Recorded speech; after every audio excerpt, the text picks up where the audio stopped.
안녕하십니까. 감사 스마일입니다. 2022년 5월 14일 아침 방송 즐겁게 해보겠습니다. 오늘의 좋은 글은 누군가는 바라고 다른 누군가는 희망하고 있을 때 또 다른 누군가는 그것을 현실로 이루어낸다. 마이클 조던. 오늘 방송할 주제는 한 세 가지 주제로 지금 제가 이야기를 드릴 건데요. 첫 번째로 단독 기사인데 머니투데이 유엄식 기자님의 기사 2주택자 8% 취득세 중과 1년 미룬다. 과세 기준 5월 10일. 엊그제 지금 이제 양도세 중과 완화랑 그다음에 실거주 그 요건을 완화를 했던 게 발표가 됐었는데 그거 관련해 가지고 이제 취득세는 아직까지 지금 변동이 없기 때문에 이런 부분 때문에 지금 많은 분들이 어떻게 해야 되나 고민을 하고 있는데 저는 이 취득세 부분도 조만간 바뀔 거라고 예상을 했는데 너무 기사가 지금 나왔어요. 일시적 2주택자 서울 등 조정 대상 지역 기존 주택 처분 기한 1년에서 2년 연장을 갖다가 이야기를 했고 이거 관련해 가지고 이제 세율 취득세 중과 세율 8%를 적용받게 된 2주택자를 구제할 방침이다. 그래서 서울 등 조정 대상 지역 기준 1년으로 설정된 기존 보유주택 처분 기한을 2년으로 연장하는 제도 개편안을 다음 주 발표하면서 과세 기준일은 새 정부 출범일인 5월 10일로 정해졌다. 그래서 다음 주 지방세법 시행령 개정안을 입법을 지금 예고한다라고 지금 어제 이 기사가 발표되면서 아직 결정되지는 않았는데 제가 판단했을 때는 이렇게 될 가능성이 상당히 높다라는 말씀을 오늘 드리고요. 이거 관련해가지고 양도세 중과 완화 연동 조치라든지 세율 개편, 후속 조치는 단계적으로 이제 검토를 할 거라고 생각을 합니다. 그래서 그 부분에 있어서 일시적 2주택자가 이제 8%였는데 이 8% 부분은 아마 이제 1년이 아니라 2년이 되지 않을까 저는 그렇게 예상을 하는데 아직 결정이 되지 않았기 때문에 결정되면 그때 다시 말씀을 드릴 수 있도록 하겠습니다. 그리고 이제 새 정부에서 이제 보유세 관련해 가지고 이것도 단계적으로 검토할 방침이라고 하는데 제가 생각했을 때 6월 1일 지방자치단체장 선거가 있기 때문에 이 선거 전에 할지 아니면 선거 이후에 할지 고민스럽겠지만 제가 생각했을 때는 소급 적용을 한다고 하더라도 선거 이후에 이런 것들을 진행을 하지 않을까 저는 그렇게 예상을 하기 때문에 감사 스마일 TV를 애청하시는 분들은 혹시라도 이제 또 취득세 때문에 1년 안에 또 매도하는 그런 우를 범하지 않았으면 좋겠다라는 말씀 드립니다. 그래서 지난해 5월 이후에 구입자 처분 기간이 1년이 이제 벌어서 이제 12억 집이 취득세를 갖다 감안했을 때 6천만 원 정도 절감 효과가 있다라고 지금 이야기를 하고요. 여기서 이제 이런 게 나옵니다. 시행령 개정을 통해 A씨는 내년 5월 20일 이전까지 주택을 처분하면 일반 세율이 적용돼 추가 부담이 없어지는데 이제 새 주택을 구입한 뒤 기존 주택 처분 기한이 이제 경과에 중과세율이 적용된 경우에 소급 적용을 통해서 감면액을 또 돌려받기 어려울 전망이기 때문에 이 때문에 일부 납세자들의 불만은 가라앉지 않을 전망이다라고 하는데 그러니까 예를 들어서 이제 작년에 이제 팔았거나 올 초에 팔았던 분들은 이 부분에 있어서 조금 약간 불만이 없지 않아 있겠지만 분명히 새 정부가 들어서게 되면 부동산 정책이라든지 세금이라든지 대출이라든지 이런 것들이 좀 많이 변화가 될 거라고 계속적으로 언론에서도 이야기를 했었고 또 인수위에서도 이야기를 했었는데 일단 이 부분에 있어서는 각자가 또 이 부분에 있어서는 각자의 또 책임으로 돌아가야 될 것 같다라는 말씀을 드립니다. 추가로 제가 오윤섭님의 부자 노트 5월 10일 양도세 완화가 거래량 폭발로 이어질까 이거 관련해가지고 오윤섭님의 인사이트를 갖다 한번 들여다보니까요. 상당히 저는 오윤섭님의 이 생각과 상당히 저는 많이 일치가 지금 되어서 감사 스마일 TV를 애청하시는 분들께 좀 말씀을 좀 드리면 이제 5월 9일 부동산 규제 완화 1호가 발표됐고요. 다들 아시는 대로 일시적 2주택 중복 보유 기간이 조정 대상 지역에서 2년 이내로 늘어났습니다. 즉 다시 말해서 1년이 더 늘어났는데 이 부분에 있어서 이제 취득세 중과 배제도 2년 이내로 완화될 가능성이 높다라고 지금 이야기를 했는데 이분 예상대로 지금 완화될 것 같고요. 관련해가지고 이제 거래량 폭발로 이어질 것인가를 분석해봤는데 먼저 제가 결론을 먼저 드리면 오윤선 님도 이제 거래량이 그렇게 늘어나진 않을 것이다. 저 역시도 거래량이 막 폭발적으로 늘어나거나 매물이 시중에 또 많이 나오지는 않을 것 같다라고 저는 계속 말씀드렸기 때문에 이렇게 될 것 같은데 이제 과거에 참여정부 시절이라든지 그 다음에 2006년도, 2007년도 그리고 얼마 전에 2020년도에도 이 양도세 중과 한시적 유예가 있었습니다. 이때 같은 경우하고 물론 2022년하고 좀 다르겠지만 어찌됐든 간에 2022년 양도세 중과 유예는 규제지역, 조정지역 대상으로 2주택 이상 다주택자에게 적용되기 때문에 2004년과 달리 팔고 사기가 가능합니다. 다만 다주택자 취득세 중과로 인해서 이거는 부담을 해야 된다. 즉 다시 말해서 2004년도라든지 2020년도에는 이런 다주택자 중과가 없었습니다. 그렇기 때문에 그때는 다주택자분들이 예를 들어서 이제 또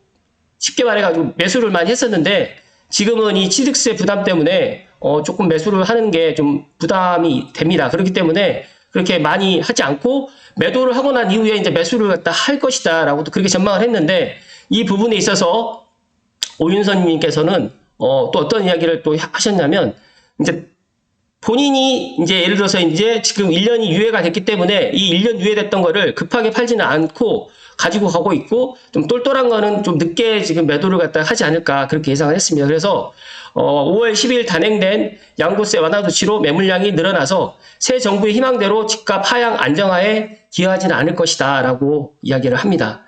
감자스마일도 저도 같은 생각입니다. 결론적으로 매물량이 많이 늘어나지 않는다의 한 표이면서 또 유주택자라든지 또 1주택자 같은 경우에도 DSR 40%라든지 투기과열지구 15억이 넘어가게 되면 주택담보대출도 지금 안 되고 있습니다. 그래서 이런 부분들 때문에 또 최근에 이제 대출이자 상승이 또 계속적으로 일어나고 있기 때문에 매수세가 강해지기는 힘든 상황입니다. 그래서 따라서 집값은 새 정부가 원하는 대로 서울권 핵심 입지를 제외하고는 당분간 안정될 가능성이 높다. 이렇게 지금 전망을 했고요. 다주택자 입장에서는 이미 지난 2021년 5월까지 증여 또는 매도로 주택수를 줄인 상태입니다. 그러니까 증여를 더 많이 했죠. 작년 5월까지. 그리고 작년 5월까지 이제 만약에 그러니까 작년 5월 이후에 이제 6월부터 이제 뭐 예를 들어 양도세 중과가 됐기 때문에 이런 부분에 있어서 그 전에 다주택자들은 그러니까 증여라든지 일단 포지션을 갖다가 주택수를 좀 많이 줄인 상태고 또 취득세 중과로 팔고 살 수 없으니까 이 못난이 그러니까 즉 다시 말해서 좀 안 좋은 주택이 올 연말까지는 그냥 가지고 그러니까 못난이 안 좋은 주택을 아닌 이상은 올 연말까지 늦어도 내년 뭐 전반기까지는 버틸 수 있다라고 지금 말씀을 합니다. 그래서 양도세 중과를 갖다가 그러니까 양도세 중과를 유예를 하면서 시장의 매물 증가를 갖다가 많이 체감하지는 못할 것 같다라고 지금 전망을 했는데 감사스마일 생각도 그렇습니다. 그래서 최근에 이제 삼성에도 정말 급한 매물이 지금 나와 있습니다. 그래서 저도 이 급한 매물을 그러니까 제가 지금 저에게도 의뢰하신 분도 있고 또 말도 안 되는 이 지금 가격으로 지금 나와 있는데 희한하게 신기하게 매수세가 없어요. 그래서 왜 매수세가 없나를 분석을 해보니까 일단은 첫 번째로 대출이 일단 안 되고요. 두 번째는 내 집이 지금 안 팔리기 때문에 일시적 2주택자가 이걸 갖다 사고 내 집을 팔아야 되는데 아니면 이걸 매도를 먼저 A주택을 먼저 매도를 하고 그 다음에 B주택을 사야 되는데 일단은 매도가 일단 먼저 안 되고 그리고 매수를 하는 데 있어서 좀 두려운 거죠. 그러니까 약간 좀 내 집이 만약에 팔리지 않으면 어떡할까 그런 고민이 상당히 많이 있고 1년 안에 만약에 또 팔지 못하게 되면 또 취득세 또 중과를 맞기 때문에 뭐 비과세를 떠나서 이런 부분에 있어서 많은 분들이 좀 주저하는 것 같습니다. 그래서 혹시라도 제 방송을 보시는 분들 중에 정말 제가 지금 말씀드렸던 것처럼 일시적 2주택 같은 경우에는 2년은 지금 취득세 중과를 갖다가 받지 않고 갈 것 같고요. 또 양도세도 비과세도 2년은 충분히 일시적 2주택 그런 타이밍이 2년 정도 지금 시간이 주어졌기 때문에 한번 갈아타기 하실 분들은 물론 신중하게 판단하셔야 되겠지만 저는 그래도 이런 지금 시그널이 계속적으로 지금 나오는 걸 제가 보니까 제가 판단했을 때 이렇게 갈아타기 하는 것도 하나의 방법이 될 것이다. 2년이기 때문에 1년이면 갈아타기 하는 게 좀 쉽지 않겠지만 2년이면 갈아타기 하는 것도 하나의 방법이라는 말씀을 오늘 조심스럽게 드립니다. 그리고 다주택자 취득세 중과가 당장 완화될 가능성이 적어서 다주택자가 똘똘한 아파트를 추가 매수하는 것은 어렵다. 그러나 못난이를 팔고 비주택 투자 상품을 매수하는 경우가 늘어날 것이다 라고 지금 판단을 했는데 저는 또 반대로 생각하는 게 비주택 투자 상품을 그렇다고 해서 지금 코로나19 완화됐다고 해서 뭐 상가라든지 뭐 지식산업센터로 이렇게 투자를 갖다 변경을 하진 않을 것 같거든요. 그렇기 때문에 저는 차라리 이분, 그러니까 오임선님 이렇게 전망을 했지만 저는 다주택자가 2주택이나 3주택을 갖다 하나 팔고 만약 취득세 중과가 만약에 완화된다고 하면 추가로 갭을 갖다 끼고 사지도 않을까, 살 거라고 저는 그렇게 예상을 합니다. 그래서 이번 양도세 중과 유예로 양도세 부담이 줄어들면서 저는 두 가지를 지금 생각을 하고 있거든요. 첫 번째는 이제 뭐 금리 인상이다, 아니면 예를 들어서 여러 가지로 이제 주택 경기가 하향으로 갈 것이다라는 폭락론자들의 생각을 듣고 이렇게 움직이는 분들도 계실 거고, 두 번째로 이게 또 나에게 또 기회가 될 것이다라고 판단을 해서 무주택자분들은 또 1주택으로 가실 분도 계실 것 같고, 1주택자분들은 더 좋은 입지로 그러니까 먼저 매도하지 않고 먼저 매수하고 매도를 갖다 하는 이런 전략으로 해가지고 상위 입지, 내가 원하는 뭐 예를 들어서 20평대 30평대로 그렇게 그러니까 전환하는 그런 전략으로 지금 가지 않을까, 저는 그렇게 예상을 합니다. 그래서 문재인 정부가 이제 지난 5년 동안 정말 많은 규제라든지 그리고 대출 그리고 뭐 세금 여러 가지로 해가지고 이런 것들을 쌓아놨기 때문에 당분간 거래량 폭발은 힘들 것이다라고 판단했고요. 그런 부분에 있어서 저도 앞으로 이제 윤석열 정부에서 6월 1일 지방자치단 지방선거가 끝난 이후에 어떻게 부동산 정책을 펼지는 모르겠지만, 제가 판단했을 때는 시장에 놓는다라고 생각을 하게 되면 이런 부분은 자연스럽게 해결이 될 것 같고요. 거래량 급증을 갖다가 희망을 한다고 하면 취득세 중과라든지 대출 규제를 갖다가 완화하는 것도 하나의 방법이 될 것 같다라는 감사스마의 생각을 덧붙여서 말씀드리고요. 추가적으로 무주택자 입장에서는 3%대 중반이라든지 전세자금 대출, 그리고 더 나아가서 주택담보대출이 좀 부담스럽기 때문에 이런 부분들 때문에도 좀 많이 망설일 거라고 생각을 하는데, 제가 생각했을 때 무주택자분들은 마냥 청약을 갖다 기다리시는 것도 하나의 방법이 될 수 있겠지만, 시세보다 뭐 1억에서 2억 정도 싼 매물이 나온다고 하면 주저하지 않고 매수를 하시라는 말씀을 다시 한번 드리고요. 특히 삼성벨트 같은 경우에는 정말 지금이 가장 싸다는 말씀을 정말 다시 한번 이야기를 드립니다. 그래서 지금 삼성에 나와 있는 매물들 제가 보니까 정말 괜찮은 매물들이 많이 있어요. 이분들 같은 경우에는 세금 때문에 어쩔 수 없이 비과세 혜택을 좀 받고 또 갈아타기를 하기 위해서 이렇게 금액을 갖다가 좀 싸게 내놓는 거라고 저는 판단하기 때문에 무슨 문제가 있어서 매물이 싼 게 아니다라는 말씀 다시 한번 드리고요.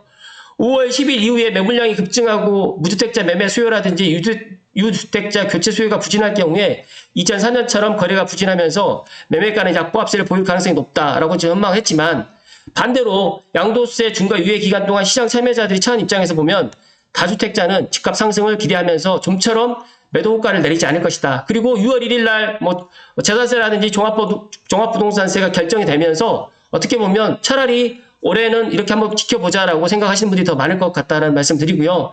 또 제가 누누이 말씀드리지만 분양가 상한제도 아마 조정이 될 것 같고요. 그 다음에 원자재 값 가격이라든지 건축 자재 값이 인상이 됐기 때문에 분양가는 지금보다는 올 하반기가 되면 더 오르면 올랐지 내려갈 일은 없다. 그렇게 판단을 제가 이제 이야기를 드리면 이런 부분에 있어서 각자가 생각을 해보시고 주택 매수 타이밍을 갖다가 늦어도 올 전반기에는 좀 잡으시라는 말씀을 다시 한번 강하게 이야기 드립니다.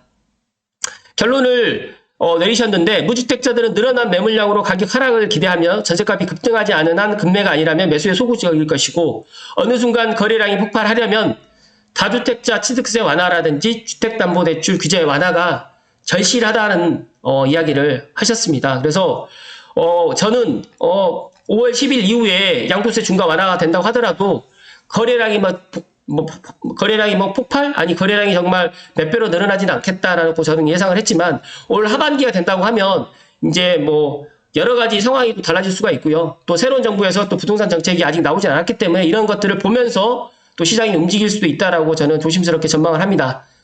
추가적으로 제가 마지막으로 이제 드릴 이야기 한 가지 더 남아있는데 물 한 잔만 마시고 말씀드리겠습니다.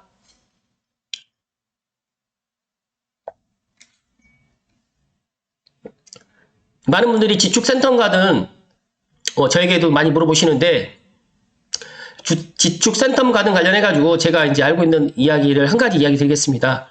5월 27일 날 입주자 모집 공고가 지금 나올 예정이고요. 추가적으로 제가 이편한 세상 시흥 장현 퍼스트 베뉴에 대해서 좀 이야기 좀 드릴까 하는데, 왜 제가 이 이야기를 드리냐면, 여기 이 편한 세상 시흥 장현 퍼스트 베뉴라고 해가지고 시흥 능곡역에 그러니까 시흥 능곡역 역세권 아파트인데, 여기도 이제 이 편안에서 지었어요. 근데 제가 무슨 말씀 드리려고 하냐면, 면적에 보면 그 109 C타입 보시게 되면, 이게 타워형 구조로 해가지고 되어 있는데, 이게 좌우측이 좀 바뀌었고요. 109 A타입 같은 경우 이렇게 보시게 되면, 평면도를 좀 크게 확대하시게, 이렇게 좀 보여드리면, 네. 이거 보시면, 거의 지축 센텀 가든 지금 예상했던 평면도랑 비슷합니다. 그래서, 제 감사스마일 TV 애청하시는 분들은 지축 센텀 가든, 이렇게 실제, A타입의 모습과, 그 다음에 B타입. B타입 같은 경우는 주방, 식당 뒤로 해가지고 다용도실하고 실외기실 이렇게 지금 빠졌고, 현관에 편트리라든지 침실이 이렇게 쭉 되어 있는 거, 드레스룸 길게 지금 되어 있다는 거. 물론, A타입과 B타입과 C타입이, 제가 지금 예상했던 대로, 물론 지축 센텀 가든하고 좀 약간 상이할 수도 있겠지만, 제가 보니까, 물론 여기 같은 경우, C타입 같은 경우는 침실 옆쪽으로 또 창이 하나 있기 때문에 그 부분은, 좀 다르긴 한데, 좌우측 좀 다르긴 한데, 거의 A타입과 B타입과 C타입이 보니까 이 편한 세상 시흥 장현 퍼스트 베뉴하고 거의 비슷하게 지금 지은 것 같습니다. 그래서 제가 사이버 견본주택도 가서 들어가다 보니까 이런 부분에 있어가지고, 혹시라도, 많은 분들이 이제, 궁금해 하시잖아요. 이제 지축센터 가든 언제 지금 입주자 모집 공고 나오느냐, 평면도는 어떻게 되느냐, 궁금하신 분들을 위해서 제가 한번, 제 나름대로, 시흥 장현 퍼스트 베뉴, 여기도 이 편한 세상 대림, DA 리엔시에서 이제 시공을 했기 때문에, 이 부분에 있어서, 여기를 보면, 좀 도움이 되겠구나, 라고, 입지도 거의 뭐, 똑같진 않지만, 그래도 이제 서해선에 있는 역세권 아파트고, 시흥 장현 퍼스트 베뉴도 분양가도 지금 4억 6천에서 4억 8천으로 해서 상당히 저렴해서 경쟁이 상당히 셌던, 그리고 세대수는 여기는 431세대고 지축 센텀 가든 331세대이기 때문에 제 방송 보시는 분들께 혹시라도 5월 27일까지 한 2주 정도 남았는데 기다리기가 좀 힘드신 분들은 제가 지금 방금 말씀드렸던 시흥 장현 퍼스트 베뉴를 참고하시면 좋을 것 같다는 말씀을 끝으로 드리면서 오늘 방송 마칠 수 있도록 하겠습니다. 주말입니다. 주말이고 또 즐거운 또 연휴는 아니죠. 즐거운 또 토요일인데 감사스마일이 마지막으로 드리고 싶은 얘기는 지금 문재인 정부에서 윤석열 정부로 지금 이제 넘어와서 아직 뭐 이제 며칠 한 일주일도 지나진 않았는데 여러 가지로 지금 기대하는 것들이 상당히 큰 것 같습니다. 저는 감사스마일은 다른 거는 다 제쳐놓고 이 부동산 부분만이라도 이야기했던 것들을 꼭 지켜나가셨으면 좋겠다는 말씀을 끝으로 드리면서 일시적 2주택자 이 8% 취득세 중과는 제가 판단했을 때 1년 정도는 또 유예되지 않을까. 그러니까 일시적 2주택자 같은 경우 1년 안에 이제 만약에 이제 매도하게 되면 양도세 비과세도 받고 취득세도 이제 1%대로 이제 받게 되는데 1에서 3% 정도 받게 되는데 이제 이 부분에 있어서도 현행 1년에서 1년 정도 더 늦춰질 가능성이 높다라는 말씀을 끝으로 드리면서 오늘 방송 마칠 수 있도록 하겠습니다. 오늘 하루도 건강하시고요. 행복한 주말 되십시오. 감사스마일 월요일 날 인사드릴 수 있도록 하겠습니다. 고맙습니다.